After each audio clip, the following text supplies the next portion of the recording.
అన్యాయం జరుగుతుందని. నియోజకవర్గంలో ఒక ఎమ్మెల్యే ఎవరు నిజమైనటువంటి లబ్ధిదారులు, ఎవరు నిరుపేదలు అని ఆలోచించి వాళ్లకు ఎన్నికల సమయంలో కానీ ఎన్నికల తర్వాత కానీ వారి దగ్గరికి వచ్చినటువంటి వారికి ఇచ్చిన హామీలు నెరవేర్చడంలో కొంతమంది నాయకుల వల్ల విఫలం చెందుతున్నారని అయితే అర్థమవుతుంది. మరి అసలు ఏంటి అనే విషయానికి వస్తే, వనపర్తి జిల్లా అమర్చింతలో ఇందిరమ్మ ఇండ్ల మంజూరు ఎంపికలో గోల్మాల్ జరుగుతున్నట్లు ఆరోపణలు అయితే వెల్లువెత్తుతున్నాయి.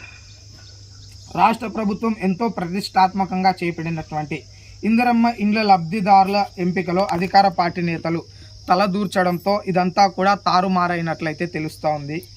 నిజమైన అర్హులైన లబ్ధిదారులను పక్కకు పెట్టి ధనికులు, ఉద్యోగులు, భూస్వాములు, ఇండ్లున్న వారికి ప్రాధాన్యం ఇస్తున్నట్లయితే విమర్శలు వినిపిస్తున్నాయి. మొదట L1 లిస్టు జాబితా ఉన్న వారికే